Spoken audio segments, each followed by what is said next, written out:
Mon mari m'a forcé à vider notre chambre pour que son frère et sa belle-sœur puissent emménager.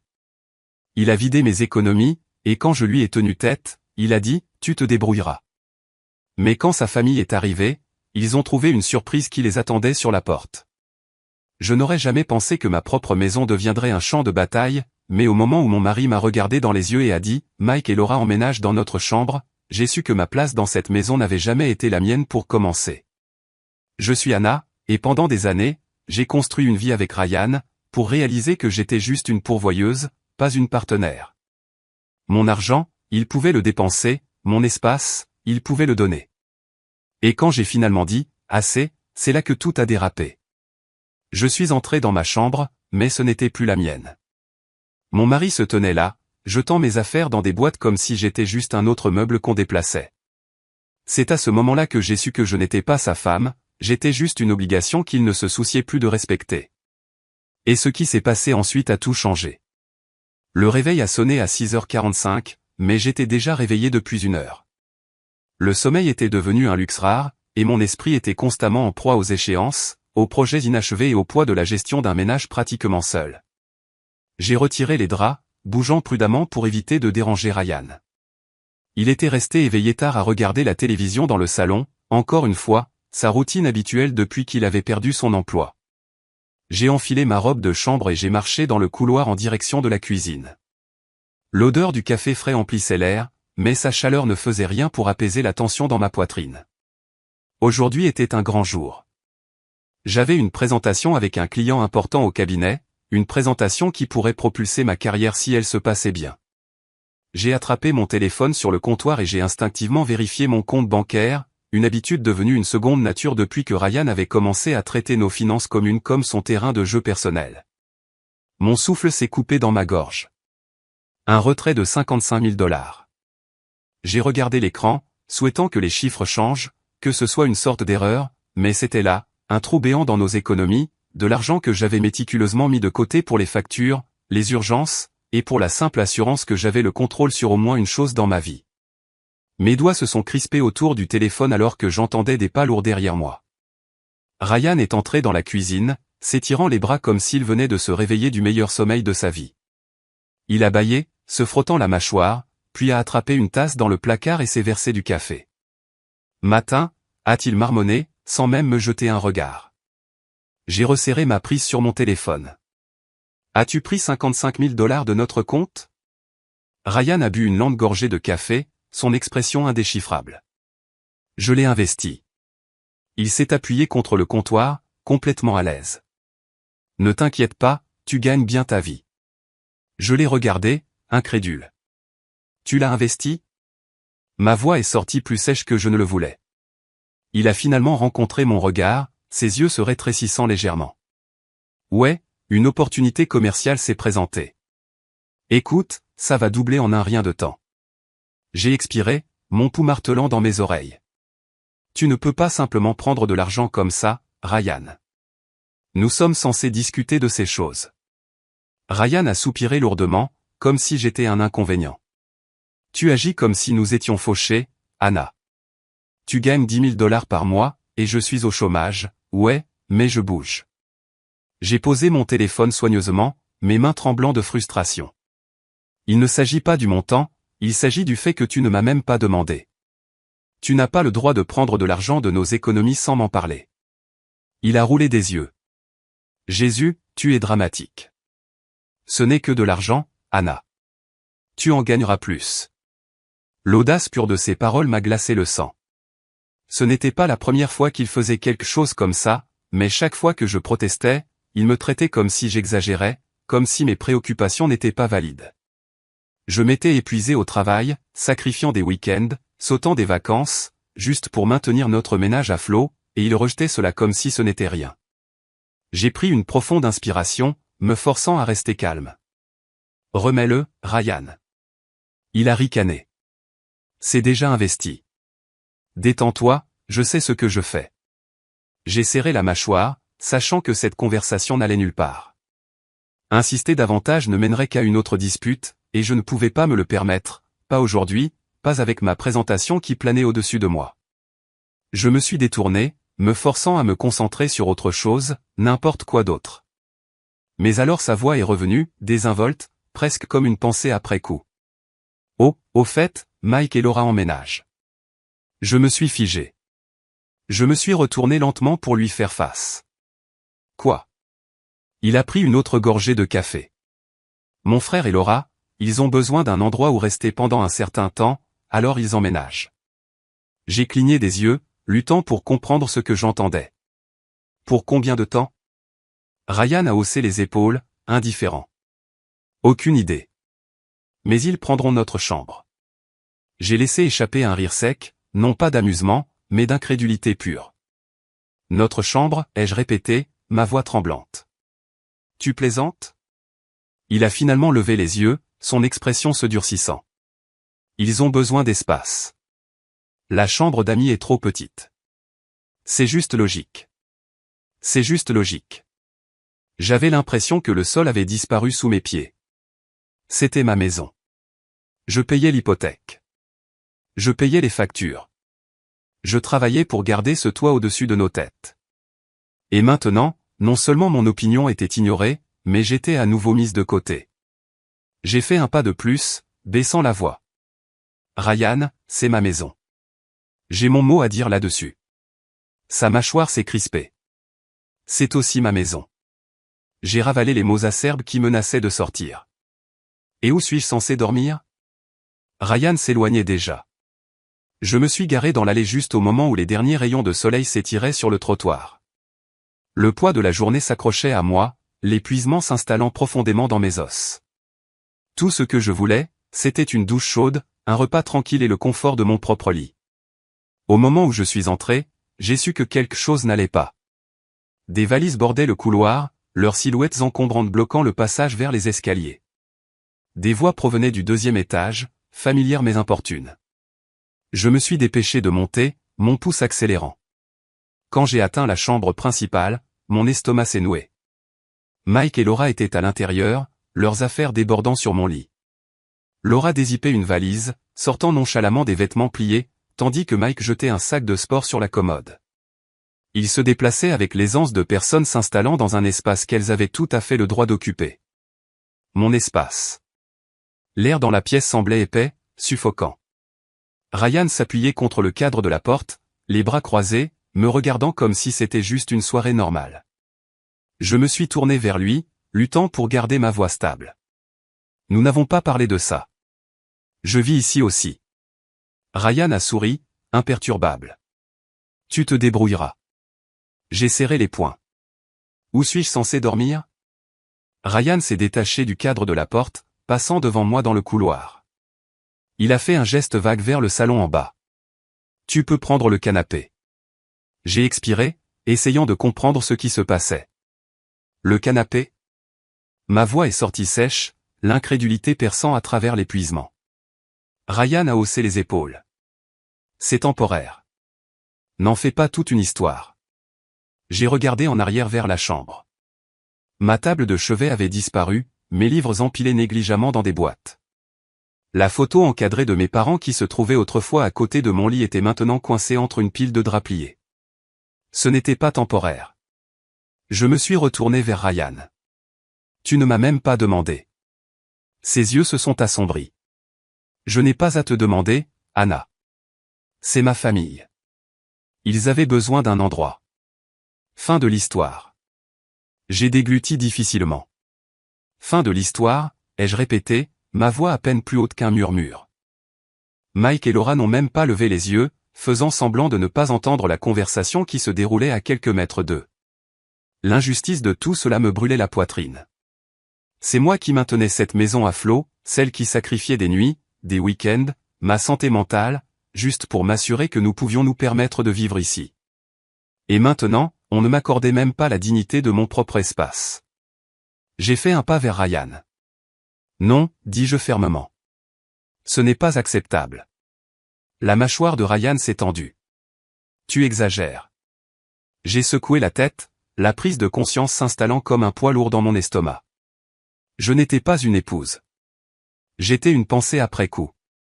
La confirmation finale est venue lorsque j'ai cherché mon téléphone dans ma poche. S'il n'écoutait pas la raison, peut-être qu'Émilie le ferait. Peut-être que je pourrais rester avec elle quelques nuits, me vider la tête. Avant que je puisse déverrouiller l'écran, la main de Ryan s'est tendue, arrachant le téléphone de ma prise. « Tu n'appelles personne, dit-il sèchement. Mon cœur battait la chamade. « Rends-le. » Ryan tenait le téléphone juste hors de portée, sa prise se resserrant. « Nous ne faisons pas ça ce soir, marmonna-t-il. Tu es fatigué. Descends simplement. » Je suis resté là, figé. Pendant des années, je m'étais plié, j'avais fait des compromis, j'avais sacrifié. Et maintenant, il ne me restait plus rien. J'ai tourné les talons et je suis sorti sans un mot de plus. J'étais assise dans ma voiture, agrippant le volant si fort que mes jointures sont devenues blanches. Mon souffle était court et saccadé, ma poitrine se soulevant et s'abaissant avec l'effort de retenir la vague d'émotions qui menaçait de déferler. Les lampadaires à l'extérieur projetaient de longues ombres sur le trottoir, mais je les remarquais à peine. Mes mains tremblaient alors que je déverrouillais mon téléphone et que je composais le numéro d'Émilie. Elle a répondu à la deuxième sonnerie. « Anna ? Qu'est-ce qui ne va pas ?» Sa voix était vive d'inquiétude, et c'est tout ce qu'il a fallu. Le nœud dans ma gorge s'est resserré, et pendant un moment, je n'ai pas pu parler. « Anna. J'ai besoin de te voir, ai-je réussi à dire, ma voix à peine plus haute qu'un murmure. « Où es-tu » J'ai dégluti, essayant de me calmer. « Le Magnolia Café. »« J'arrive. »« Reste là. » L'appel s'est terminé, me laissant seul avec le silence assourdissant de ma voiture. 15 minutes plus tard, Émilie s'est glissée sur la banquette en face de moi, à notre table habituelle dans le coin. Elle m'a étudié attentivement, ses yeux vifs scrutant mon visage comme si elle essayait de reconstituer ce qui s'était passé avant même que je puisse dire les mots. J'ai baissé les yeux sur mon café, regardant la vapeur s'enrouler dans l'air. Mes mains ne voulaient pas arrêter de trembler. « Ryan me prend tout », ai-je murmuré. Même ma chambre. Émilie a posé sa tasse avec un bruit sourd. « Tu dois sortir de là. » J'ai laissé échapper un souffle tremblant, le poids de ces mots appuyant contre la partie de moi qui hésitait encore. « Mais où irais-je » ? « Avec moi, dit-elle sans hésitation. Tu ne retournes pas là-bas. » J'ai levé mon regard pour rencontrer le sien, cherchant du réconfort, quelque chose pour me stabiliser. Émilie avait toujours été la forte, celle qui ne laissait personne la bousculer. J'étais comme ça autrefois, n'est-ce pas ? Mon téléphone a vibré sur la table, brisant le moment. L'écran s'est allumé avec le nom de Ryan. « Où es-tu ? Rentre à la maison maintenant. » Émilie a arraché le téléphone avant que je puisse réagir. Elle a regardé l'écran, ses lèvres se pinçant en une ligne mince.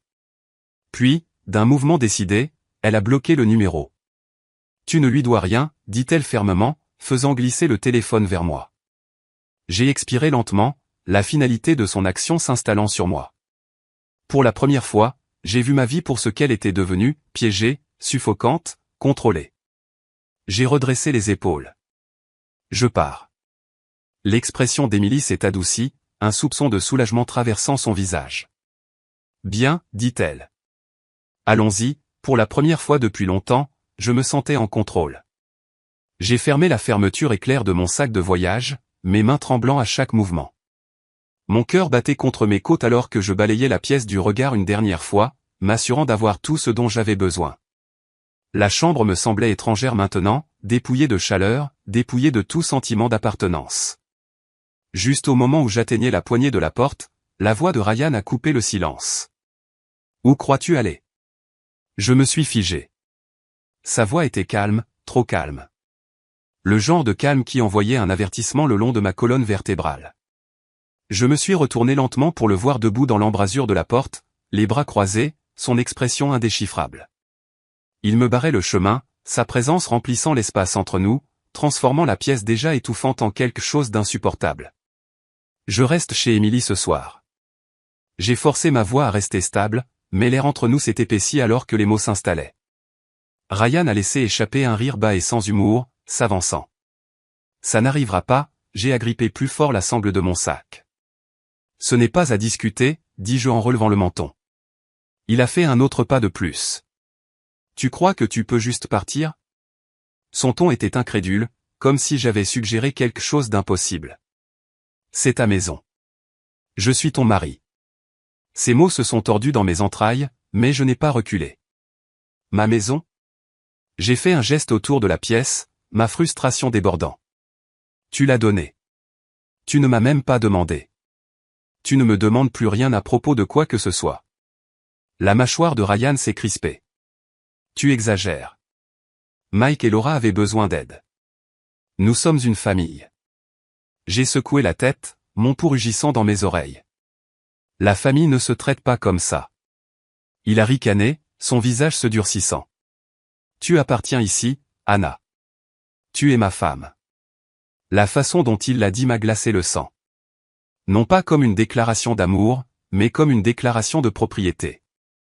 J'ai dégluti difficilement. Non, Ryan.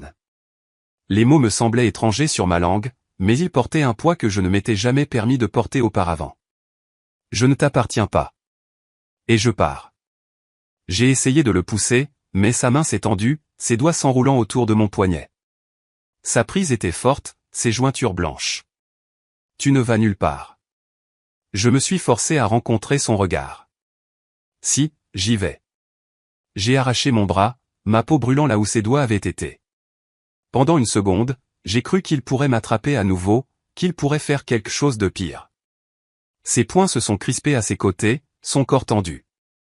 Mais il n'a pas bougé. Au lieu de cela, il a fait un pas en arrière et a expiré brusquement par le nez. Si tu sors par cette porte, ne reviens pas, j'ai hésité. Non pas parce que je voulais rester. Non pas parce que je doutais de ma décision. Mais parce que je savais, à ce moment-là, que c'était ça. Le point de rupture final. J'ai atteint la poignée de la porte. Ryan n'a pas essayé de m'arrêter cette fois. Je suis sorti dans le couloir, mon souffle court, mon cœur martelant si fort que ça faisait mal. L'air semblait différent à l'extérieur de la chambre, plus léger, même si le poids des années s'accrochait encore à moi. J'ai descendu les escaliers rapidement, ne me fiant pas à moi-même pour m'attarder. Mes mains tremblaient alors que je déverrouillais la porte d'entrée, sortant dans l'air froid de la nuit. J'ai à moitié cru qu'il viendrait après moi, qu'il m'attraperait à nouveau le bras, qu'il dirait quelque chose, qu'il me ramènerait. Mais quand je me suis retourné pour jeter un coup d'œil par-dessus mon épaule, il était toujours debout dans l'embrasure de la porte de la chambre, regardant. J'ai couru vers ma voiture, cherchant mes clés. Mes doigts étaient maladroits, mon souffle court et saccadé. Je me suis forcé à me concentrer, à démarrer le moteur, à conduire. La maison a rétréci dans mon rétroviseur, et Ryan était toujours debout là. Je n'ai pas arrêté de conduire avant d'atteindre l'appartement d'Emily. Au moment où je suis entré, elle m'a serré dans ses bras s'enroulant autour de moi avec une chaleur que je n'avais pas ressentie depuis des années. « Tu l'as fait » a-t-elle murmuré. « Tu es en sécurité maintenant. » Le soulagement m'a envahi, mais en dessous, il y avait autre chose. Quelque chose de vif, quelque chose de persistant. Parce que je savais que ce n'était pas fini. Je fixais la vapeur tourbillonnante qui s'élevait de monter, mes mains enroulées autour de la tasse en céramique chaude, mais le froid dans ma poitrine refusait de se dissiper. Tout mon corps tremblait encore, l'adrénaline de ma fuite s'estompant, mais laissant derrière elle l'épuisement et l'incertitude. Emily était assise en face de moi à sa petite table à manger, son appartement rempli de l'odeur familière des bougies à la vanille et du café frais. Cela aurait dû être réconfortant, mais tout ce que je ressentais, c'était un sentiment de malaise rongeant. Emily a tendu la main sur la table, posant sa main sur la mienne. « Tu es en sécurité maintenant » dit-elle, sa voix ferme. « Mais Ryan ne va pas juste laisser tomber, n'est-ce pas ?» J'ai dégluti difficilement. « Non » admis-je. « Il ne le fera pas » le poids de cette vérité m'oppressait. Ryan avait toujours obtenu ce qu'il voulait, toujours rejeté mes préoccupations, toujours attendu de moi que je cède. L'idée qu'il accepte simplement que j'étais parti semblait impossible. Emily s'est penchée en arrière, expirant brusquement. Alors nous devons être intelligentes. Elle s'est levée, a attrapé son ordinateur portable sur le comptoir et l'a ouvert. Tu dois parler à un avocat. Les mots ont noué mon estomac. J'avais pensé à partir avant. J'avais imaginé à quoi pourrait ressembler la vie sans lui. Mais prendre réellement les mesures pour le faire, pour mettre fin à ce mariage légalement, me semblait écrasant. Divorce, ai-je murmuré, le mot étranger sur ma langue. Je n'aurais jamais pensé que je ferais ça. Les yeux d'Emily se sont adoucis. Tu mérites mieux, Anna. Et tu n'as pas à faire ça seul. J'ai pris une inspiration tremblante et j'ai hoché la tête. Nous avons cherché des avocats dans la région, parcourant les profils et lisant les critiques. Mes mains étaient froides alors que je faisais défiler les cabinets d'avocats spécialisés dans les affaires familiales, la réalité de ma situation s'imposant à moi à chaque clic. Émilie n'a pas hésité. Elle a cliqué sur un nom, composé le numéro et m'a tendu le téléphone. Il a sonné 2 fois avant qu'une voix calme et professionnelle ne réponde. Lisa Grant, droit de la famille. Comment puis-je vous aider? J'ai dégluti, la gorge sèche. Salut, J'ai besoin de demander le divorce, dis-je, ma voix à peine plus haute qu'un murmure. Il y eut une brève pause avant que la voix de Lisa ne revienne, ferme mais gentille. D'accord. Pourquoi ne me parlez-vous pas un peu de votre situation? J'ai expiré, me forçant à parler. Pendant que j'expliquais, Lisa écoutait, intervenant occasionnellement avec des questions de clarification. Elle n'a semblé surprise par rien de tout cela. Cela, plus que toute autre chose, m'a fait réaliser à quel point les histoires comme la mienne devaient être courantes. Quand l'appel s'est terminé, j'ai posé le téléphone sur la table, mes mains tremblant à nouveau. Mais cette fois, ce n'était pas de peur.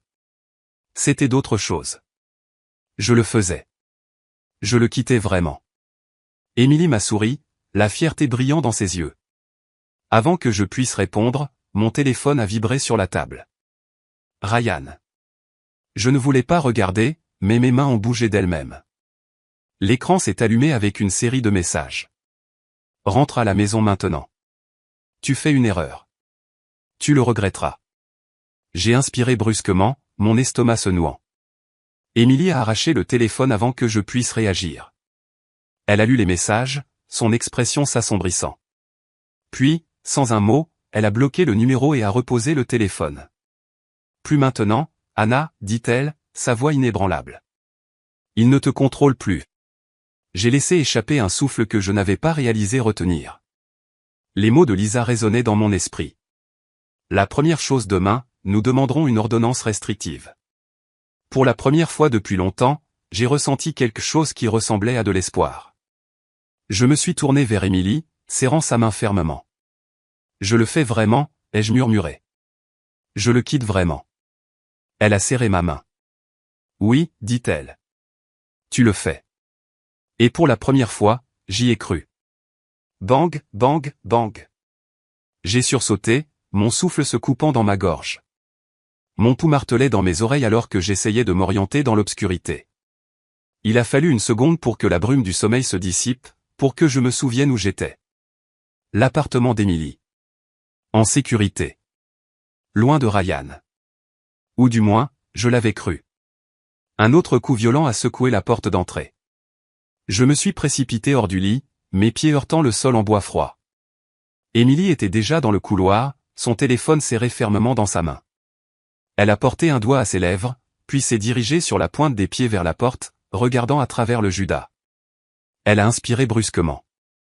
C'est Ryan, a-t-elle murmuré. Mon estomac s'est noué. Un autre coup contre la porte, puis sa voix, épaisse de colère et d'autre chose, d'alcool. Anna. Ouvre la porte. Nous devons parler. Les doigts d'Émilie se sont resserrés autour de son téléphone. J'appelle les flics, a-t-elle murmuré en reculant. Non, ai-je murmuré, secouant la tête, mon corps figé. Je savais qu'appeler la police était la bonne chose à faire. Je le savais. Mais la peur me paralysait, s'enroulait autour de ma poitrine, la serrant fort. La voix de Ryan est devenue vive, presque suppliante. Anna, allez. Ne sois pas comme ça. Laisse-moi juste entrer. Nous pouvons arranger ça. J'ai serré la mâchoire. Arranger ça? Après tout? Le pouce d'Émilie planait au-dessus du bouton d'appel. C'est ta décision, dit-elle doucement. J'ai hésité. Puis la voix de Ryan a changé. Tu crois que tu peux juste t'éloigner de moi?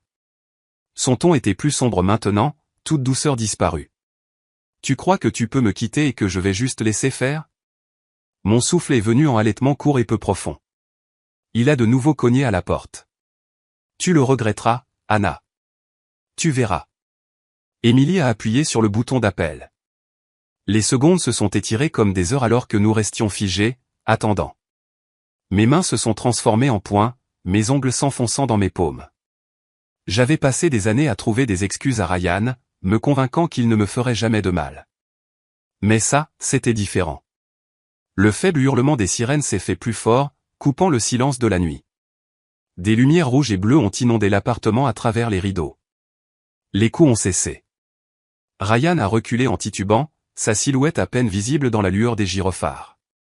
Je pouvais le voir debout là, les mains crispées à ses côtés, son corps vibrant d'une rage à peine contenue. Les flics ? Sa voix était épaisse d'incrédulité. Tu as appelé les flics contre moi. Émilie n'a pas répondu. Les officiers sont intervenus rapidement. Je n'ai pas pu distinguer leurs mots, mais j'ai entendu les protestations furieuses de Ryan, j'ai vu la façon dont son corps s'est tendu. Mes mains tremblaient alors que je m'enlaçais. Émilie m'a éloigné de la porte, sa voix basse et ferme. C'est fini, Anna. Mais je n'étais pas sûr d'y croire. Le lendemain matin, j'étais assise en face de Lisa Grant, mes mains reposant sur la surface fraîche de son bureau. Une pile de papier se trouvait devant moi. Les mots se brouillaient, mais je savais déjà ce qu'ils disaient. Ordonnance restrictive. Lisa a poussé un stylo vers moi. Ça le tiendra à distance, dit-elle. Mais tu dois être prête. Les hommes comme Ryan n'abandonnent pas facilement. J'ai pris le stylo, mes doigts s'enroulant autour. Pendant des années, j'avais laissé Ryan me contrôler, le laisser dicter mes choix, mes pensées, ma vie. Mais plus maintenant. J'ai signé mon nom au bas de la page. Je suis prête à me battre pour ma liberté, dis-je. Et pour la première fois, je le pensais vraiment. Mon téléphone a vibré contre la table, la vibration résonnant contre le bois. J'ai regardé le numéro inconnu qui clignotait sur l'écran, mon pouce accélérant. J'ai failli le laisser aller à la messagerie vocale, mais quelque chose au fond de moi m'a dit de répondre. J'ai hésité avant de glisser pour accepter. Anna. La voix était familière, bien que tendue, comme si elle était forcée à travers des années d'amertume et d'épuisement. C'est Linda. La mère de Ryan. Nous devons parler. Je suis resté figé, agrippant fermement le téléphone. La dernière fois que j'avais parlé à Linda, c'était lors d'une réunion de famille des mois auparavant, avant que les choses ne dégénèrent. Elle avait toujours été polie, distante, ne reconnaissant jamais pleinement les failles dans le comportement de son fils. Que voulez-vous ? Ma voix est sortie plus sèche que je ne le voulais. Linda a soupiré. Pouvons-nous nous rencontrer ? J'ai hésité, puis j'ai jeté un coup d'œil à Émilie, qui se versait une autre tasse de café dans la cuisine. Elle a haussé un sourcil à mon expression. Il y a un café sur la 6e, a dit Linda. Rien de dramatique. J'ai besoin de te parler. J'aurais dû dire non. Chaque instinct criait que je ne devais rien à cette femme. Mais la curiosité a gagné. 1 heure plus tard, j'étais assise en face d'elle dans un coin tranquille d'un café, l'odeur des grains torréfiés épaisse dans l'air. Linda avait l'air fatiguée, ses doigts tremblaient légèrement alors qu'elle remuait son café, ses yeux évitant les miens. Ryan ne gère pas bien les choses, dit-elle finalement. Il s'effondre. J'ai serré la mâchoire. Ce n'est plus mon problème. Elle a soupiré, se frottant la tempe. Je sais que tu penses ça, mais c'est mon fils, Anna. J'ai croisé les bras. Et il était mon mari. Et pourtant, nous en sommes là. Linda a expiré lentement. Il a besoin d'aide. Peut-être que si tu lui parles. J'ai posé ma tasse assez fort pour que le liquide à l'intérieur ondule. Non. Ses yeux ont rencontré les miens pour la première fois, cherchant, suppliant. Il boit plus. Il ne mange pas. Il a perdu son travail. J'ai secoué la tête. Il a fait ses choix, Linda. Je ne suis plus responsable de lui. Elle a dégluti difficilement, puis a baissé les yeux sur ses mains. Elle s'est interrompue, puis a soupiré. Quand elle a relevé les yeux, quelque chose dans son expression avait changé. Je dis juste que les gens désespérés font des choses désespérées. Mon estomac s'est noué. Était-ce un avertissement, ai-je demandé, ma voix basse. Linda a fait un petit signe de tête négatif, sa bouche pincée en une ligne serrée. Elle n'a rien dit d'autre alors qu'elle se levait, attrapait son sac à main et sortait du café. Je suis resté assise là, agrippant le bord de la table, mon esprit s'emballant. M'avertissait-elle ou me menaçait-elle? J'ai cherché mon téléphone et j'ai composé le numéro d'Emily. Elle a décroché à la deuxième sonnerie. Je pense que Ryan va de plus en plus mal, ai-je murmuré. Nous devons être prudentes. Cette nuit-là, j'ai vérifié les serrures de chaque porte et fenêtre de l'appartement d'Emily, et pour la première fois depuis des semaines, je ne me sentais pas en sécurité. La porte de l'appartement a grincé alors que je sortais. L'air frais a rempli mes poumons, mais le soulagement momentané s'est évanoui lorsque mes yeux se sont posés sur le petit objet reposant contre le seuil de la porte, une seule rose rouge. Mon souffle s'est coupé, mon pouls martelant dans mes oreilles. Une petite note était attachée à la tige avec un mince ruban. Mes doigts tremblaient alors que je dépliais le papier. Tu étais toujours belle quand tu étais à moi. Mon estomac s'est noué. L'écriture était indubitablement celle de Ryan. J'ai dégluti difficilement, regardant autour du complexe d'appartements calmes. Le parking était vide, à l'exception de quelques voitures. Les lampadaires vacillaient faiblement. Ma peau picotait, la sensation écrasante d'être observé rampant sur moi comme une seconde peau. J'ai reculé, entrant à l'intérieur et verrouillant la porte. Emily se tenait dans la cuisine, remuant une tasse de thé. Quand elle a vu mon visage, elle a immédiatement posé la tasse. « Anna, qu'est-ce qui ne va pas ?» Sans un mot, j'ai brandi la note. Son expression s'est assombrie alors qu'elle me l'arrachait des mains, lisant les mots. Sa mâchoire s'est crispée. « Ça suffit. Nous appelons la police. » J'ai hésité. Je savais que Ryan dépassait les limites. Je savais que ce n'était pas normal. Mais une partie de moi, la partie encore conditionnée à tout remettre en question, murmurait que j'exagérais peut-être. Emily n'a pas attendu que je me décide. Elle a attrapé son téléphone, sa voix vive alors qu'elle parlait dans le récepteur.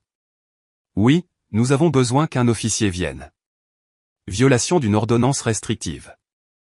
1 heure plus tard, le détective Martinez se tenait dans le salon, feuilletant son carnet. Il avait la petite quarantaine, son visage marqué par le genre d'épuisement qui venait de gérer trop souvent des situations comme celle-ci. Il a expiré, se frottant l'arête du nez. Techniquement, il n'a pas encore enfreint l'ordonnance restrictive. Il ne s'est pas approché physiquement de vous. J'ai serré les poings. Alors je dois attendre qu'il me fasse réellement du mal avant que vous puissiez faire quelque chose? Le regard de Martinez s'est légèrement adouci. Non, mais il y a une procédure. Nous pouvons documenter cela, augmenter les patrouilles près de l'appartement, mais pour l'instant, tout ce que nous pouvons faire, c'est être prudente. Prudente. Je n'étais pas sûr de pouvoir vivre comme ça encore longtemps. Emily a croisé les bras. Et où est Ryan maintenant? Martinez a vérifié son téléphone, un froncement de sourcils plissant son front. Son appartement est vide. Il n'y est pas allé depuis des jours. Son employeur a signalé qu'il ne s'était pas non plus présenté au travail. Un poids froid s'est installé dans mon estomac. Ryan était parti, et personne ne savait où il était. Cette nuit-là, le sommeil était impossible. Je suis resté éveillé, chaque craquement et murmure du vent envoyant une nouvelle vague de paranoïa le long de ma colonne vertébrale. Emily avait vérifié 2 fois chaque serrure avant d'aller se coucher, mais cela n'a pas apaisé le malaise qui m'envahissait. Je me suis assise, me frottant les tempes, essayant de me convaincre que tout cela était dans ma tête. Puis, du coin de l'œil, j'ai vu quelque chose bouger à l'extérieur de la fenêtre. Une ombre. Mon souffle s'est coupé dans ma gorge. Je me suis forcé à bouger, m'approchant, le cœur martelant contre mes côtes. L'ombre avait disparu. L'avais-je imaginé? J'ai secoué la tête, me forçant à reculer. C'était peut-être juste l'épuisement, la paranoïa qui me jouait des tours. Je suis retourné au lit, fermant les yeux. Le bruit du verre brisé a déchiré le silence. J'ai bondi, un cri a résonné depuis l'autre pièce. Emily. J'ai attrapé la lampe de chevet, la serrant fort dans mes mains. Mon esprit me hurlait de bouger, de courir, mais mon corps était figé de terreur. Ryan était là. À l'intérieur de l'appartement. Ryan se tenait dans la pénombre de l'appartement, son souffle lourd, ses yeux sauvages. Sa présence aspirait l'air de la pièce, la remplissant du poids de quelque chose de sombre et d'inévitable. « Tu m'as quitté, Anna » murmura-t-il, sa voix étrangement calme. « Mais je ne te laisserai pas m'oublier. » Tout mon corps s'est bloqué. Chaque muscle me hurlait de courir, mais mes pieds semblaient cimentés au sol. Émilie se tenait derrière moi, agrippant son téléphone, ses jointures blanches. Sors, cracha-t-elle, sa voix vive. Ryan l'ignora. Son regard était fixé sur moi, ses mains se crispant en poing à ses côtés. Tu n'as pas le droit de t'en aller, dit-il en s'avançant. J'ai fait un pas en arrière. Ryan a bougé plus vite. Avant que je puisse réagir, sa main s'est refermée sur mon poignet, sa prise meurtrière. Si je ne peux pas t'avoir, murmura-t-il, ses doigts se resserrant comme un étau, personne ne t'aura. La panique a explosé dans ma poitrine. Mon souffle est venu en halètement peu profond, ma vision se rétrécissant. Mais quelque chose en moi, quelque chose de plus profond, de plus fort, s'est enclenché. Non. Pas cette fois.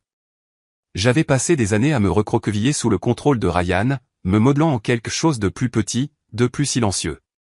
J'avais laissé la peur dicter mes choix. Mais plus maintenant. Je n'étais plus cette femme. J'ai serré ma main libre en un poing et j'ai enfoncé mon coude dans ses côtes aussi fort que j'ai pu. Ryan a grogné de douleur, reculant juste assez pour que je puisse arracher mon bras. Mon pouls rugissait dans mes oreilles, mais mon corps savait quoi faire. Un coup de pied sec à son genou l'a fait chanceler, son équilibre perdu. Émilie criait quelque chose, mais je l'entendais à peine par-dessus le son de mon propre rythme cardiaque. Ryan s'est rapidement remis, son visage se tordant de rage. Tu crois que tu es forte maintenant, ricana-t-il, sa voix venimeuse. Tu crois que tu peux me combattre? J'ai planté mes pieds, ma poitrine haletante. Je sais que je le peux. La voix d'Émilie a coupé la tension. Les flics sont là. Le hurlement des sirènes a rempli la nuit. Des lumières rouges et bleues clignotantes ont inondé les fenêtres. Tout le corps de Ryan s'est raidi, ses yeux se sont dirigés vers la porte, la prise de conscience naissant. Il avait perdu. Pour la première fois, je l'ai vu. Son masque se fissurant. Le poids de ses actions s'enfonçant. 2 officiers ont fait irruption par l'entrée, armes au poing. Les mains où nous pouvons les voir. Ryan n'a pas bougé au début, mais quand il a finalement levé les bras, il y avait un léger tremblement dans ses mains. J'ai regardé les officiers le forcer à genoux, le menotter. Alors qu'il le relevait, il s'est tourné vers moi, son expression indéchiffrable. Pendant des années, j'avais craint ce moment, craint ce qu'il faudrait pour être enfin libre. Mais alors que je rencontrais son regard une dernière fois, je n'ai rien ressenti. Pas de peur. Pas de culpabilité. Pas de doute. Tu ne me contrôles plus, dis-je, ma voix ferme. Les officiers l'ont emmené, ses protestations s'estompant dans la nuit. Des semaines plus tard, je me tenais sur le balcon de mon nouvel appartement, le soleil du matin réchauffant ma peau. Une tasse de café fumant reposait entre mes paumes, l'odeur des grains torréfiés remplissant l'air vif. Pour la première fois depuis longtemps, je pouvais respirer. Mon téléphone a vibré à côté de moi. Un texto. Ethan Collins. Déjeuner demain? Sans pression. Juste des amis. Un petit sourire a joué sur mes lèvres. J'ai pris le téléphone, mes doigts planant sur l'écran un instant avant de taper une simple réponse, demain me convient. En y repensant, je n'aurais jamais cru avoir la force de partir. J'ai passé si longtemps à me convaincre que sacrifier mon bonheur pour quelqu'un d'autre faisait simplement partie de l'amour, du mariage. Mais j'avais tort. L'amour ne devrait jamais vous faire sentir invisible. L'amour ne devrait jamais vous priver de votre voix, de votre foyer ou de votre dignité. Le plus difficile n'a pas été de partir. C'était de réaliser que je méritais de le faire. S'il y a une chose que j'ai apprise, c'est ceci, personne n'a le droit de vous enlever votre paix. Personne ne peut dicter votre valeur. Si jamais vous vous retrouvez à vous demander si vous devriez rester dans un endroit qui vous fait sentir petite, ignorée ou effrayée, s'il vous plaît, souvenez-vous, vous êtes plus forte que vous ne le pensez. Et vous n'êtes jamais aussi seule que vous le sentez. Maintenant, je veux vous entendre. Avez-vous déjà été confronté à une situation où vous avez dû vous défendre, même lorsque cela semblait impossible? Laissez un commentaire ci-dessous. J'aimerais beaucoup connaître votre avis.